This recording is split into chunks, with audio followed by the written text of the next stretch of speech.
Antes de comenzar con el Salmo 1, quisiera compartir un poquito del reto con el que me enfrenté cuando por primera vez preparé este sermón y lo preparé a partir de este salmo. Creo que nunca había predicado de los salmos antes y el reto con el que me enfrenté es el siguiente. Ustedes han venido estudiando el libro de Primera y Segunda de Samuel, ¿verdad?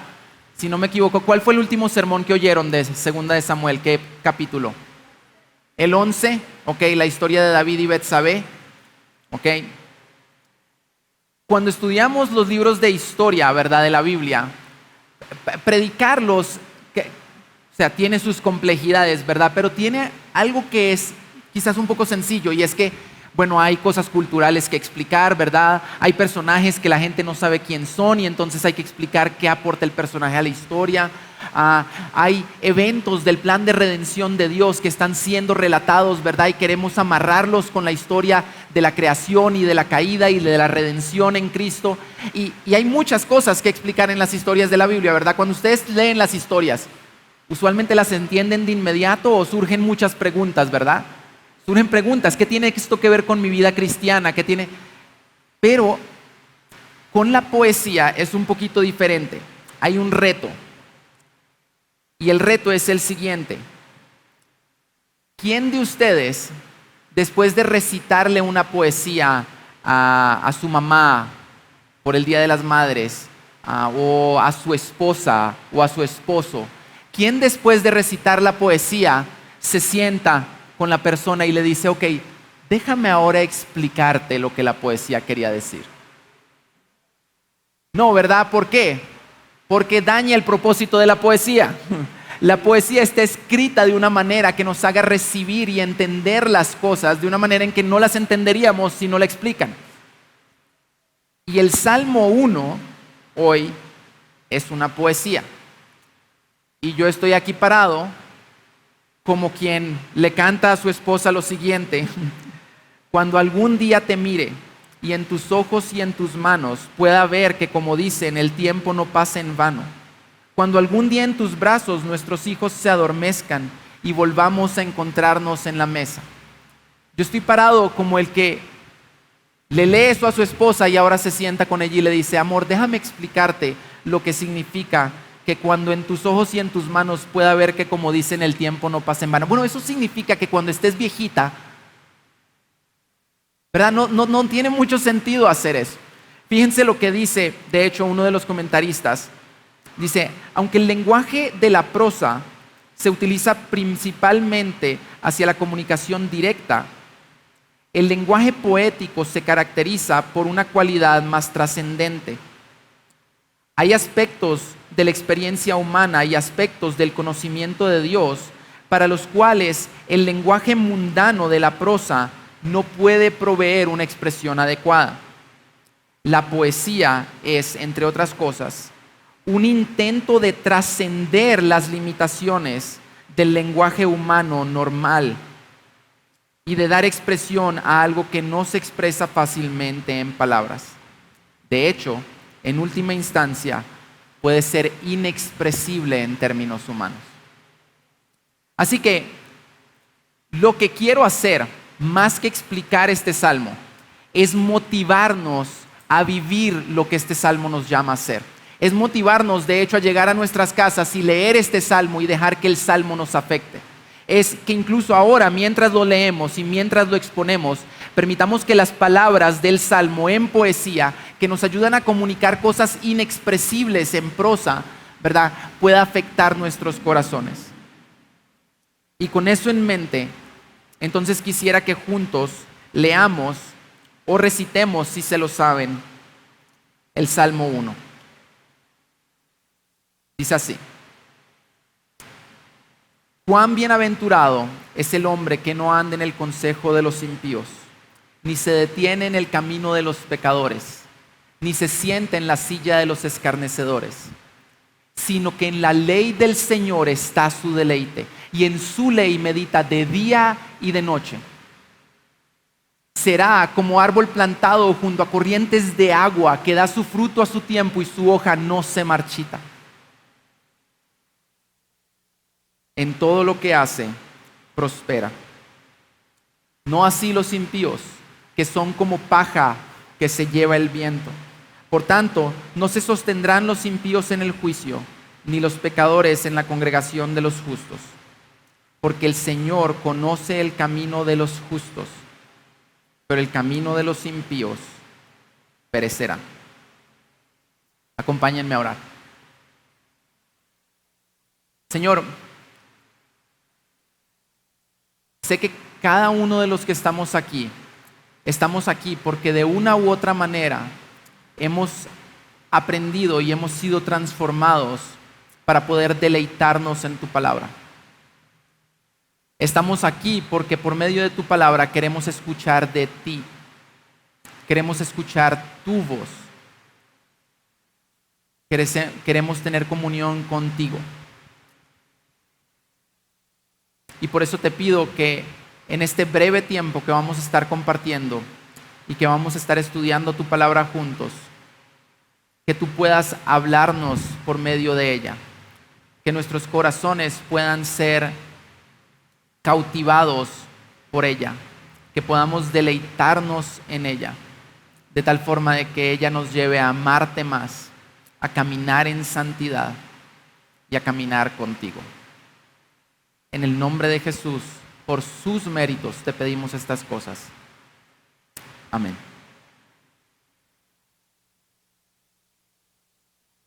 Y entonces, ahora voy a hacer justo lo que les dije al principio que no debíamos hacer. Voy a tratar de explicar el Salmo, pero quisiera hacerlo de una manera que nos lleve a ser movidos, ¿verdad?, a deleitarnos en la palabra, a hacer lo que el Salmo nos mueve a hacer. Y quisiera empezar con una pregunta. ¿Quién de ustedes quiere ser feliz? Todos, ¿verdad? Todos queremos ser felices. De hecho, veo que algunos no levantaron la mano. Y no creo que sea porque no queremos ser felices todos, sino por lo obvio que es que todos queremos ser felices. Pero también algunos probablemente no levantaron la mano diciendo, yo quisiera, pero ¿y cómo? Yo quisiera, pero ¿y en este mundo cómo? En este mundo de sufrimiento, en este tiempo que estoy viviendo, en estas dificultades que estoy enfrentando. Dios, hermanos, y quisiera que esto quedara claro en nuestras mentes.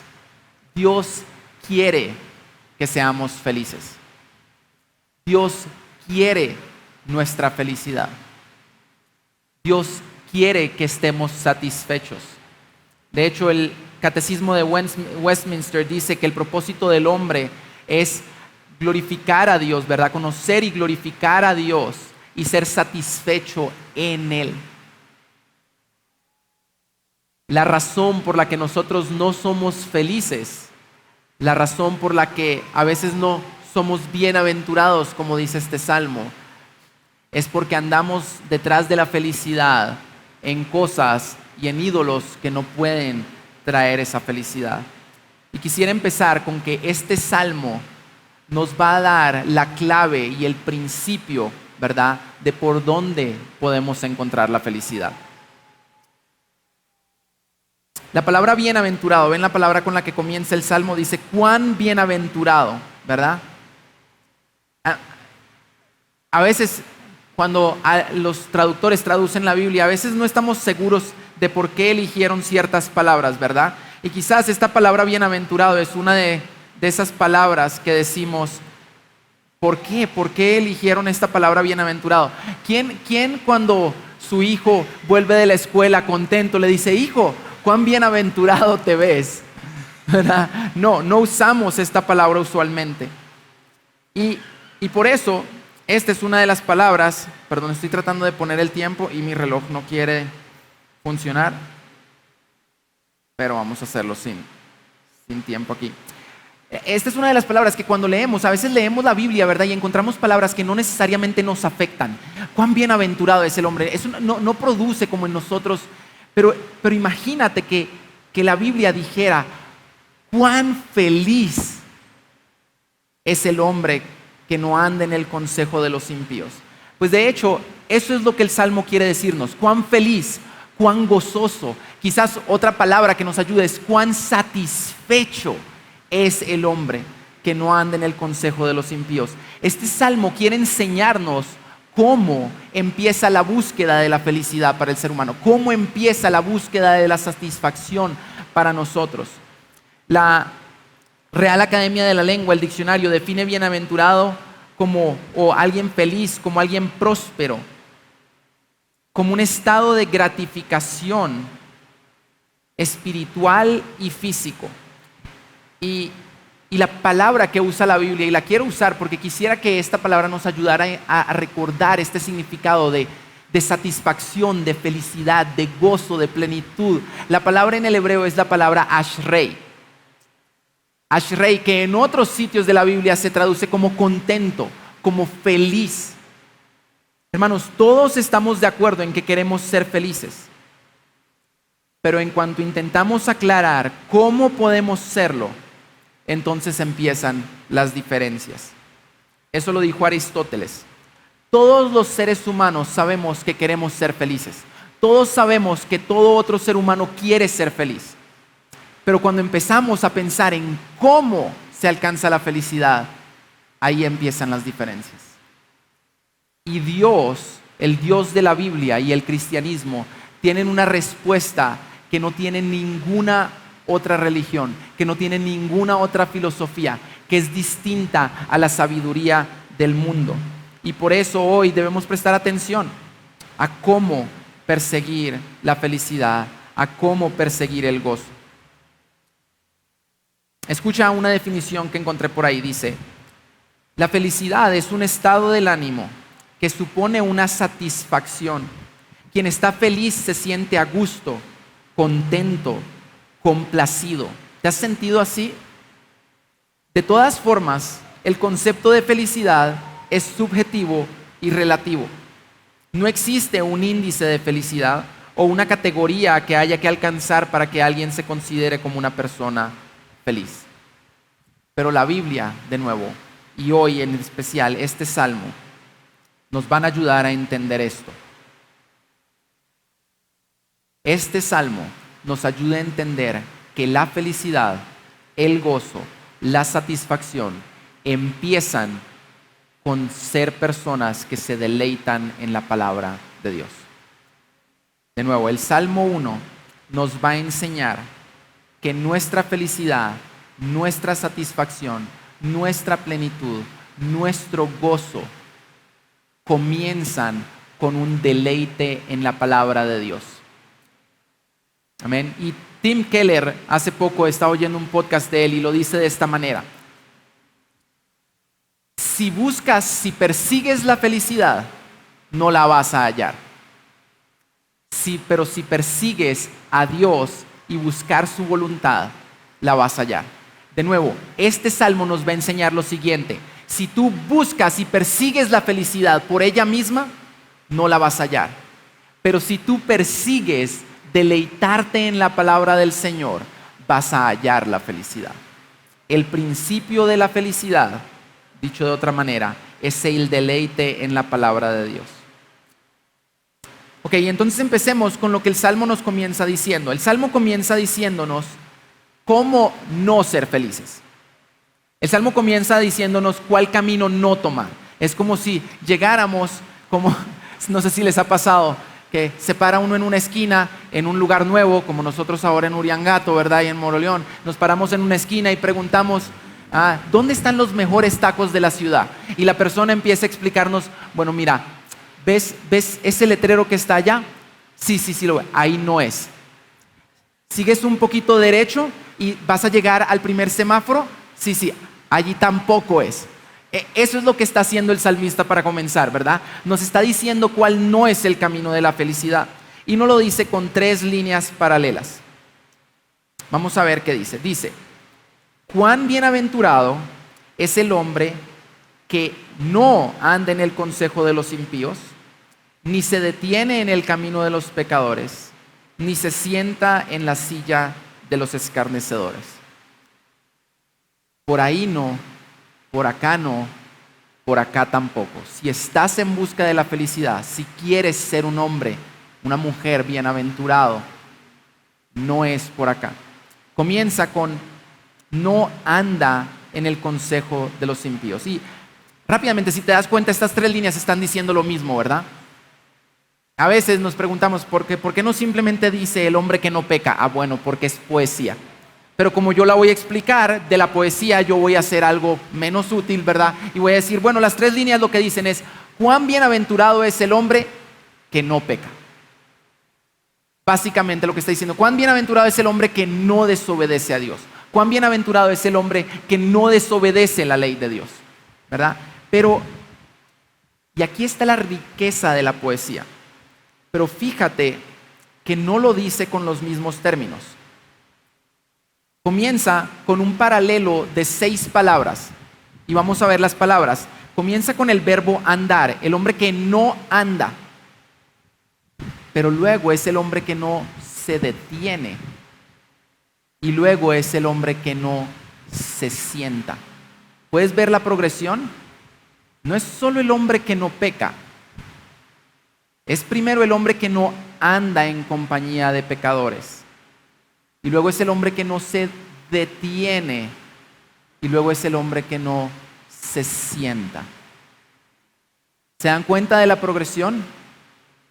De alguien que anda con personas, luego que se detiene con esas personas y luego se sienta con esas personas, ¿verdad? No es lo mismo que yo esté pasando por Uriangato y Moroleón a que yo me detenga en Uriangato y Moroleón y permanezca un tiempo, y a que yo me siente en Uriangato y Moroleón y viva aquí, ¿verdad?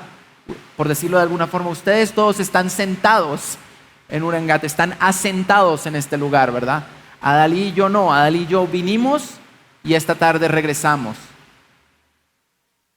De nuevo, se dan cuenta que es una progresión, es alguien que empieza caminando por un lugar, luego se detiene en ese lugar y luego se siente en ese lugar. Ahora fíjate en las otras palabras paralelas. Dice, el que no anda en el consejo de los impíos, ni se detiene en el camino de los pecadores, ni se sienta en la silla de los escarnecedores.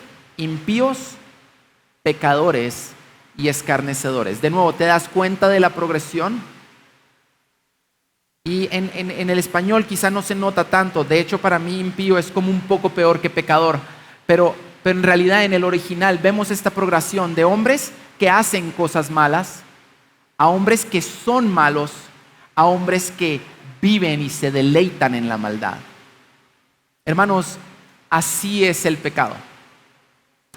Y este salmo, este no es su propósito principal, pero nos ayuda a ver cómo funciona el pecado en nuestras vidas.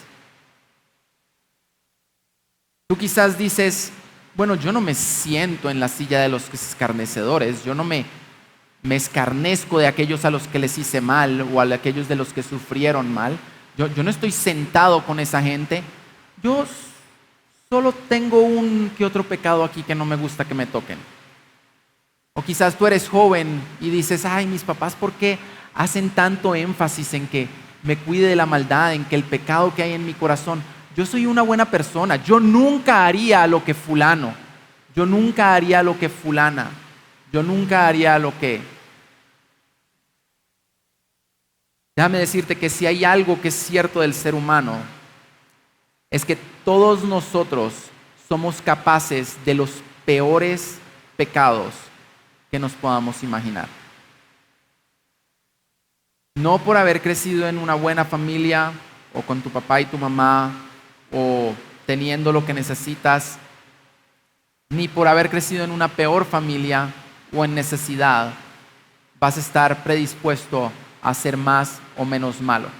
La única razón por la que nosotros no vivimos en lo peor de nuestro pecado es porque Dios en su gracia restringe nuestra maldad. Porque Dios en su gracia universal, ¿verdad? Incluso por medio de su palabra, por medio de la verdad que permea la sociedad, nos guarda de la maldad.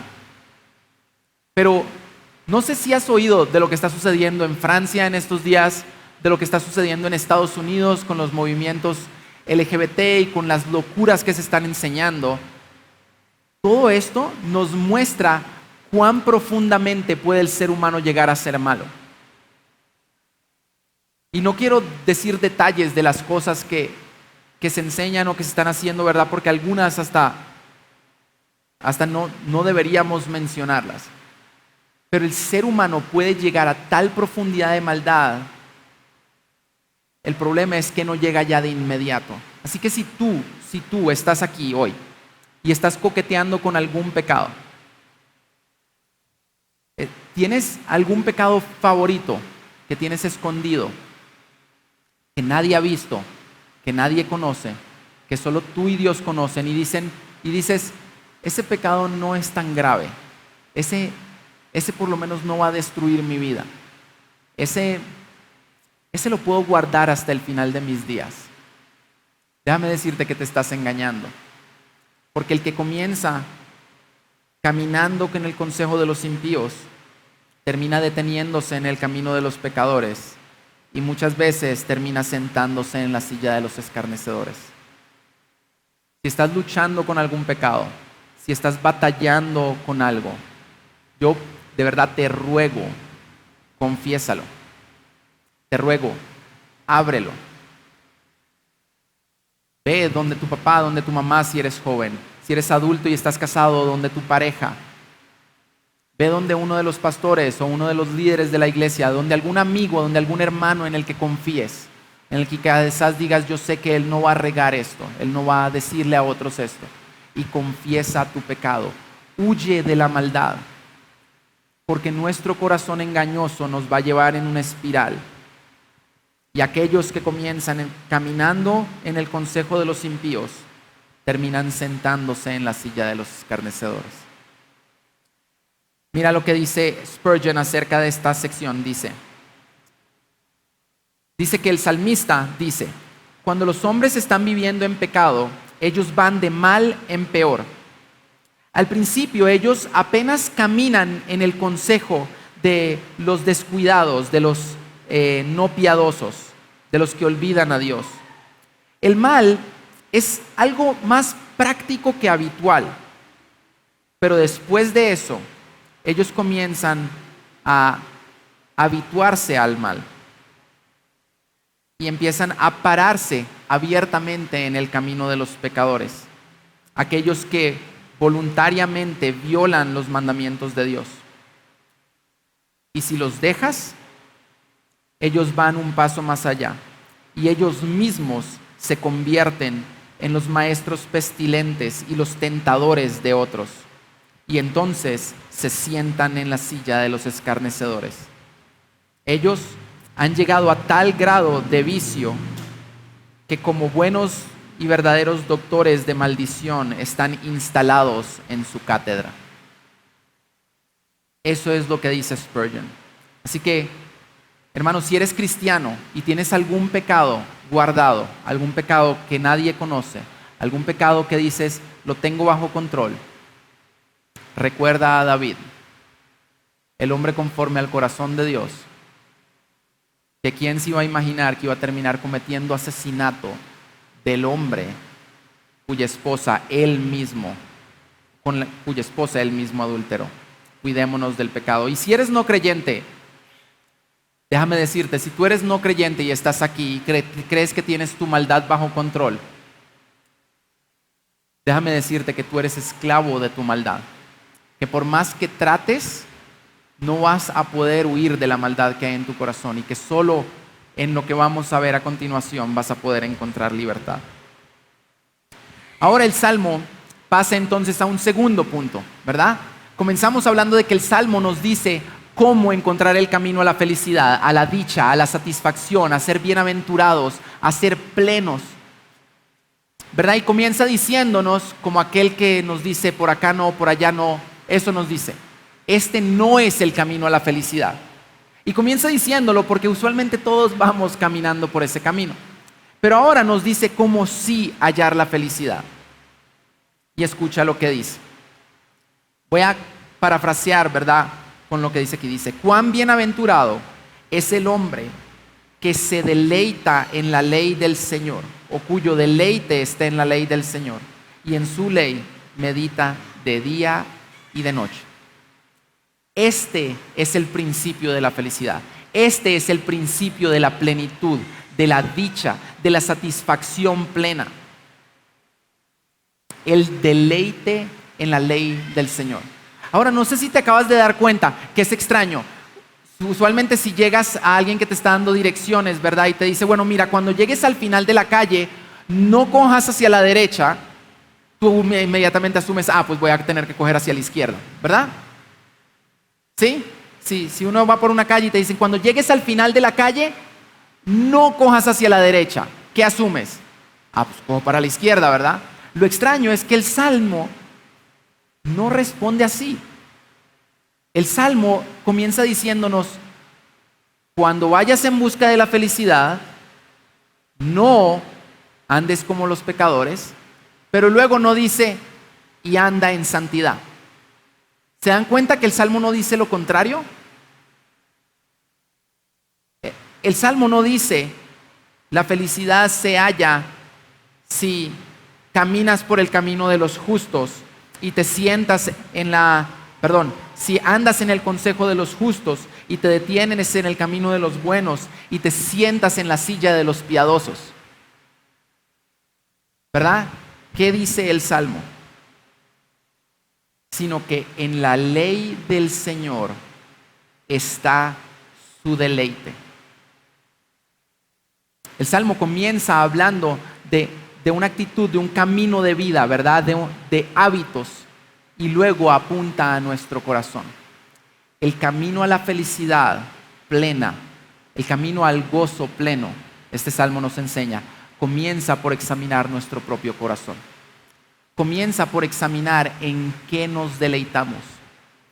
Y de nuevo, uno de los peligros aquí que hay es empezar a explicar lo que significa la palabra deleite, ¿verdad? Yo habría podido buscar la definición en el diccionario y decirles, deleite significa algo como... Pero, ¿qué propósito tiene eso? Cuando yo dije la palabra deleite, ahora que estamos hablando de deleite, probablemente a cada una de sus mentes están viniendo aquello que los deleita, ¿verdad? Quizá para algunos es el helado que están planeando comerse esta tarde. Quizás para otros son los tacos que prepara, no sé, la mamá o la abuela, ¿verdad? Y que vamos a salir a comer de acá. Todos sabemos en qué nos deleitamos, ¿verdad? ¿Todos tienen cosas en las que se deleitan? Definir la palabra deleite no es difícil. Aquí lo que es difícil es que nuestro corazón pecaminoso entienda que nuestro deleite debe estar en la ley del Señor.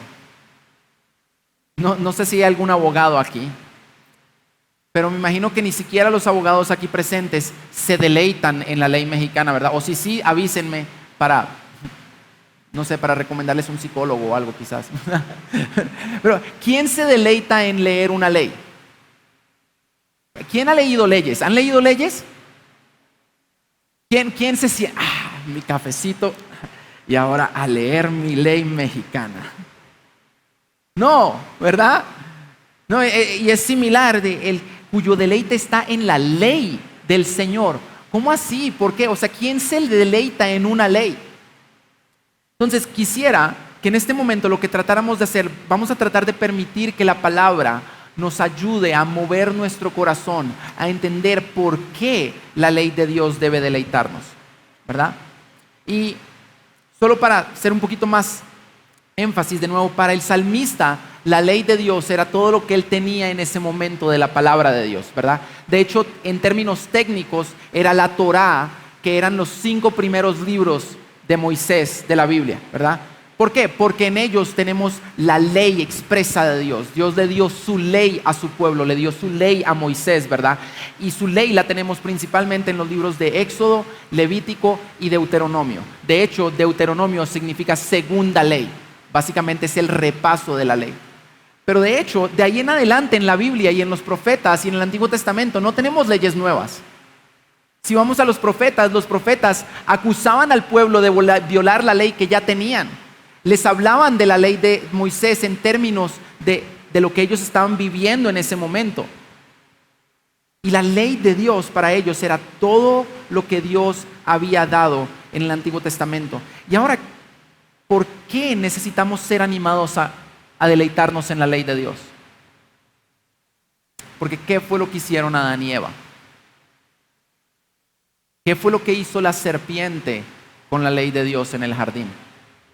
La tergiversó, la hizo lucir no deleitosa, ¿verdad? La hizo lucir como algo que ellos no querían. ¿Y qué terminaron haciendo Adán y Eva en el jardín? Terminaron desechando la ley de Dios. Aquello que había de ser su deleite y su satisfacción, aquello que debía traerles una vida plena, ellos lo tomaron y lo echaron a la basura. Y decidieron, nosotros vamos a encontrar nuestro deleite a nuestra manera. Nosotros vamos a encontrar nuestro deleite de espaldas a Dios, de espaldas a su ley. Y la Biblia nos enseña que a raíz de eso, todos nosotros vivimos haciendo lo mismo. Todos nosotros vivimos desechando la ley de Dios. Desde que somos niños, desobedeciendo a nuestros padres y deshonrándolos y rebelándonos contra la autoridad, ¿verdad? Cuando somos jóvenes o más grandes, creyéndonos que somos más sabios que todos a nuestro alrededor. Cuando somos adultos, buscando las cosas de este mundo, creyendo que nuestra felicidad va a estar en la casa que queremos, o en el carro que queremos, o en tener la posición que queremos, o en el título que queremos, ¿verdad? Y Dios está ya diciendo no, y el Salmo 1 está aquí diciendo no, estás yendo por donde no es, estás buscando tu plenitud donde no es. Si quieres plenitud, si quieres satisfacción, ven, yo te invito a que conozcas la ley de Dios y a que te deleites en ella, porque en el deleite en ella, ahí está tu satisfacción, ahí está tu felicidad. Y entonces déjame rápidamente ir a algunos pasajes que nos ayudan a ver por qué la ley de Dios es deleitosa. Escucha lo que dice el Salmo 19. La ley del Señor es perfecta, que restaura el alma. ¿Tu alma necesita ser restaurada? Lo único que la puede restaurar es la ley de Dios. El testimonio del Señor es seguro, que hace sabio al sencillo. ¿Quieres sabiduría? ¿Quieres sabiduría para saber cómo vivir bien? La ley del Señor nos da esa sabiduría. Los preceptos del Señor son rectos, que alegran el corazón. ¿Está tu corazón entristecido? ¿Está tu corazón deprimido? Ven, porque los preceptos del Señor son los que alegran el corazón. El mandamiento del Señor es puro, que alumbra los ojos. ¿Te sientes como caminando en oscuridad, como palpando por la vida sin saber por dónde caminar? Ven, que la ley del Señor es la que ilumina nuestro camino y nos enseña por dónde caminar.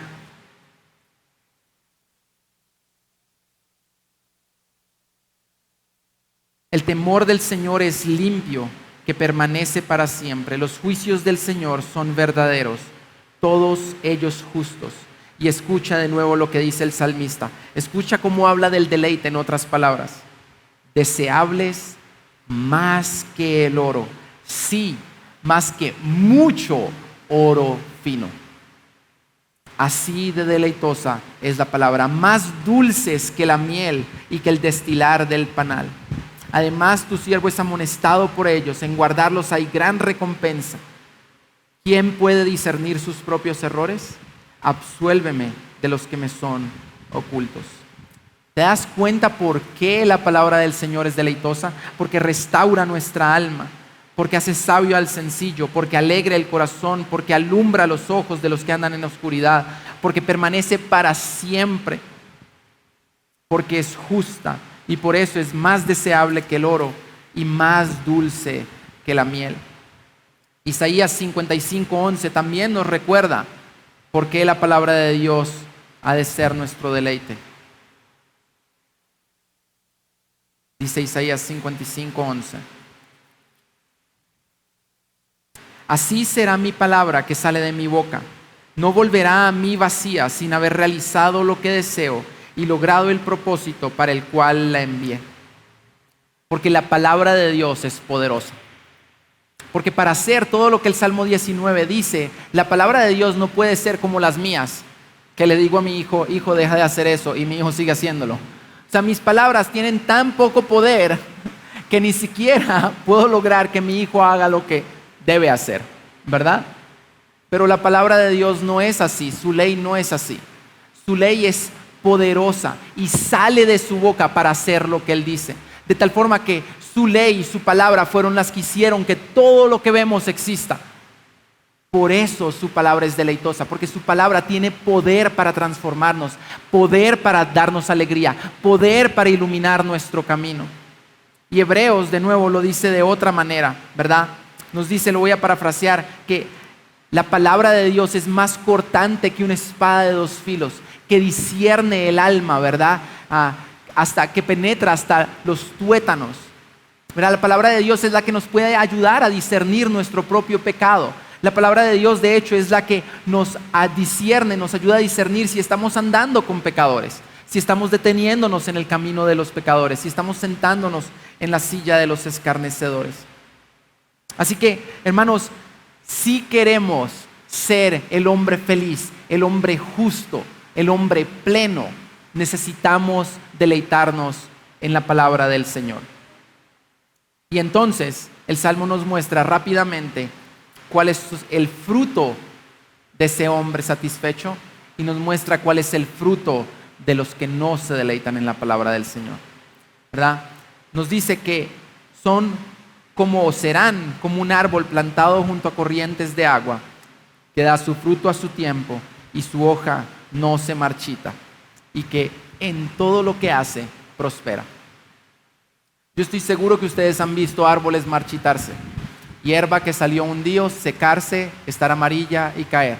De hecho, nosotros tenemos 3 arbolitos en nuestra casa que nos regaló mi papá, que hemos tratado de mantener vivos, y por más agua que les echamos, quizá les echamos demasiada, están amarillos, tristes. Cuando tocamos sus hojas, se caen las hojas de lo secas que están. Todos ustedes han visto un árbol seco. Todos ustedes han visto cómo luce un árbol inútil. Pero aquel que se deleita en la ley del Señor y que en ella medita de día y noche, es un árbol que da fruto. Déjame decirte, ¿para quién da fruto el árbol? ¿Alguna vez has visto un árbol comiéndose su propio fruto? No. Fíjate que el deleite en la palabra del Señor y la satisfacción en Él y la verdadera felicidad, lo que hacen es que nos hacen ser como árboles que dan fruto. ¿Para qué? Para otros. Que dan fruto para dar. Que dan fruto para alimentar, para sustentar, para deleitar a otros. ¿Quién ha dado una mordida a un mango jugoso? Eso es solo, ay, qué bueno que estoy nutriéndome. No, ¿verdad? Hay deleite en eso. Igual, cuando nuestras vidas son como las de este hombre que se describe en el Salmo 1, son vidas que producen deleite a otros, que sustentan a otros, que alimentan a otros, que se dan por otros. El hombre verdaderamente bienaventurado, el hombre que se deleita en la palabra del Señor, el hombre que medita en ella de día y de noche, que la guarda en su corazón, que la atesora como oro valioso, ¿verdad? Que la disfruta como miel que decae del panal. Ese hombre es un hombre de bendición a otros. Y es un hombre que está junto a corrientes de agua. Las corrientes de agua, de hecho, simbolizan la misma ley, simbolizan la vida de Dios, simbolizan al Espíritu de Dios que da vida, que alimenta, que sustenta. Y por eso ese árbol no cae. Por eso su hoja no marchita. Escucha lo que decía un comentarista. Dice, el estado de bendición o felicidad en este salmo no es una recompensa. En cambio, es el resultado de un tipo de vida particular. Justo como un árbol que, que tiene un río, ¿verdad? Y un flujo constante de agua a su lado, naturalmente florece. Así también la persona que evita el mal y se deleite en la Torá prospera de manera natural. Para tal persona, tal persona está viviendo en las guías puestas por el mismo Creador. Entonces, la prosperidad del justo refleja la sabiduría de una vida vivida conforme al plan del dador de toda vida. ¿Te das cuenta? La felicidad no es una recompensa. Cuando estés triste, no digas, Dios, es que tú no me has dado felicidad. Porque la felicidad no es algo que Dios simplemente da. No es como que Dios da felicidad y yo estoy feliz, ¿verdad? La felicidad, la plenitud, el gozo son el resultado natural de vivir conforme a lo que Dios manda, de vivir conforme a la guía de aquel que diseñó toda la vida. Pero por último, y ya para empezar a ir yendo hacia nuestra conclusión, hay un problema con este salmo.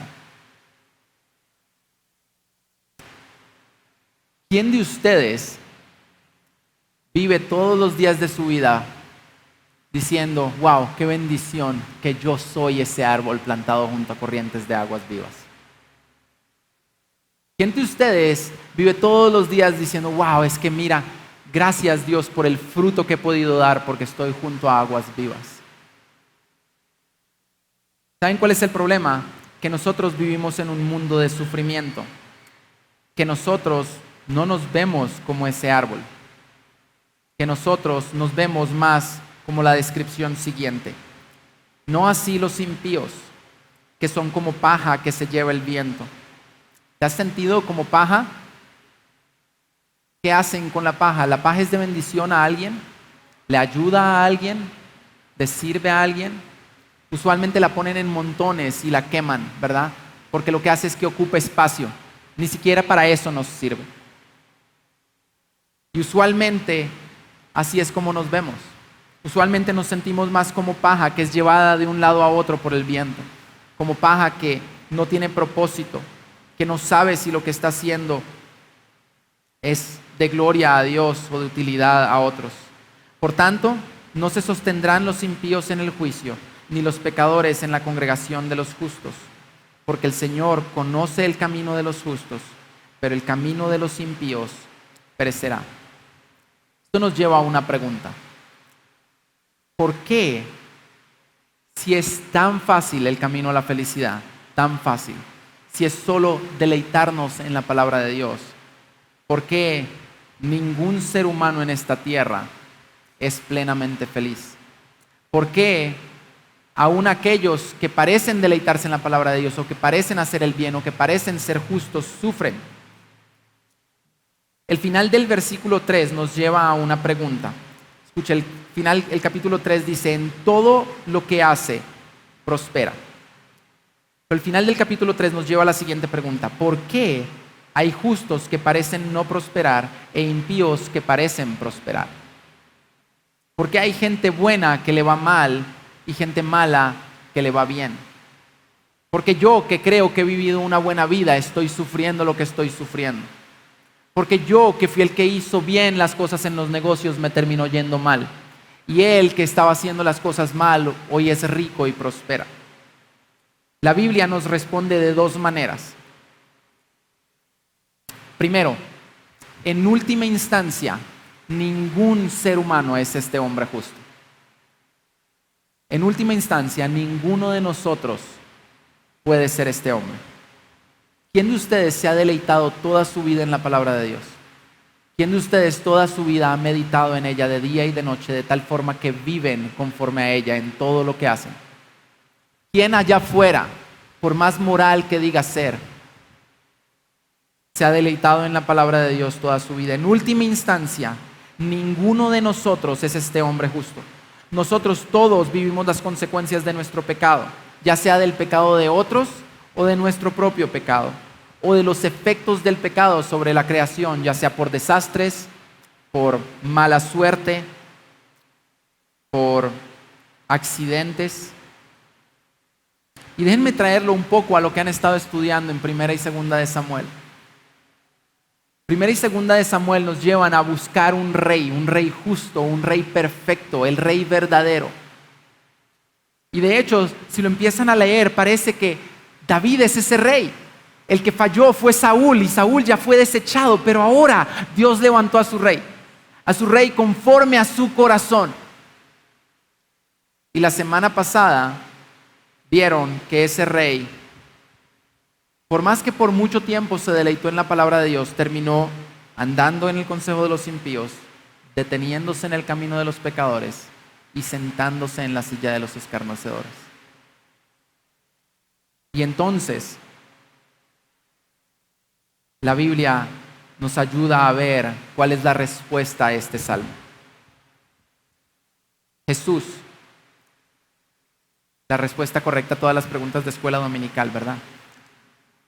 Jesús, el único hombre justo, también sufrió por el pecado de todos nosotros. Jesús era el único que era este árbol plantado junto a corrientes de agua. Jesús era el único cuyo fruto, ¿verdad?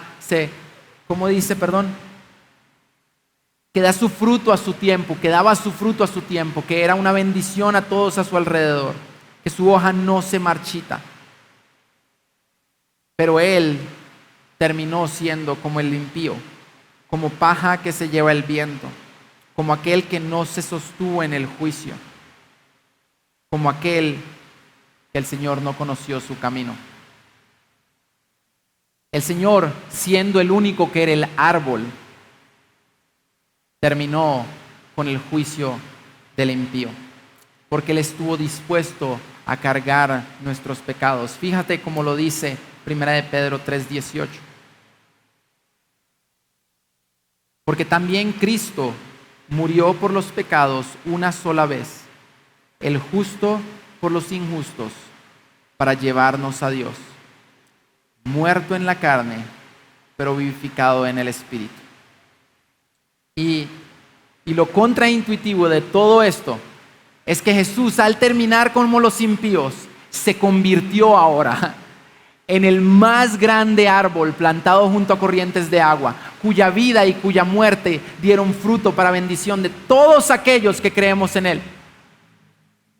Dio fruto para todos aquellos que hemos puesto nuestra fe en Él. Y entonces, ¿qué esperanza tenemos?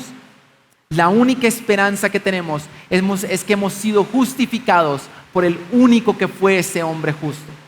Es que ahora Él nos llama a vivir deleitándonos en su instrucción. Hermanos, una de las cosas con las que batallé en este salmo es, yo decía, sí, voy a enseñar que este salmo apunta a Jesús, al único que es el justo, al único que terminó como los impíos y que Dios levantó dentro de los muertos, ¿verdad? Y lo plantó como ese árbol junto a corrientes de agua, que no cesa de dar fruto para todos los que creen en Él, que no cesa de dar fruto para todos los que confían en Él, que no cesa de ofrecer su fruto a todos los que no han creído en Él. ¿Verdad? Y si tú eres uno de los que no ha creído en Él, déjame decirte, deja de tratar de ser por ti mismo un árbol que da fruto. Deja de tratar de plantarte en algún lado, porque los árboles no se plantan a sí mismos. Si tú no has creído en Cristo, déjame llamarte a venir a tomar del fruto del árbol. Porque entonces cuando comemos de su fruto, del fruto del único hombre justo, del único que no caminó con los impíos, que no se sentó con los escarnecedores, entonces nosotros somos unidos a ese árbol y somos como arbolitos pequeños plantados a su sombra que ahora dan fruto para los demás. Si tú no crees en Cristo, si tú no has venido a Él, yo te invito a venir y a comer de su fruto. Esto es lo que hace este salmo. Nos invita a venir a comer del fruto que es Cristo. Pero además, ahora como creyentes, nos llama a buscar crecer en deleitarnos en la palabra.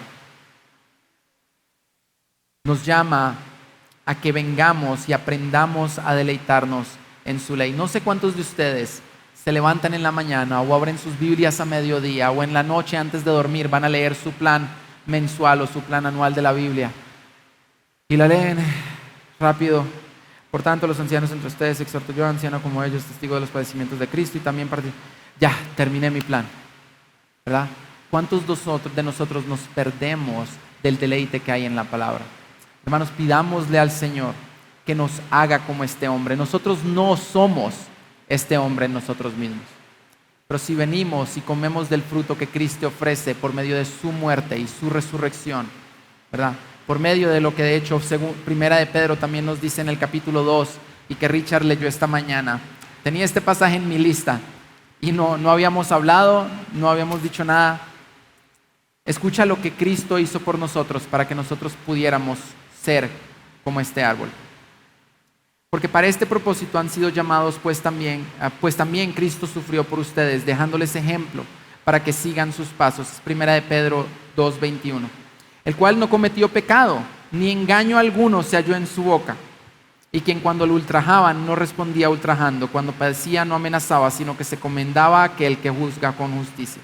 Escucha, Él mismo llevó nuestros pecados en su cuerpo sobre la cruz, a fin de que muramos al pecado y vivamos a la justicia, porque por sus heridas fueron ustedes sanados. Pues ustedes andaban descarriados como ovejas, pero ahora han vuelto al pastor y guardián de sus almas. Ahora podemos venir a deleitarnos en la palabra. Ahora hemos visto el deleite que hay en ella. Quisiera cerrar solo con esto. En última instancia, este salmo tiene el propósito de despertar en nosotros un deleite por la ley del Señor, para que seamos plenamente felices, satisfechos y gozosos en Cristo y en vivir para Él.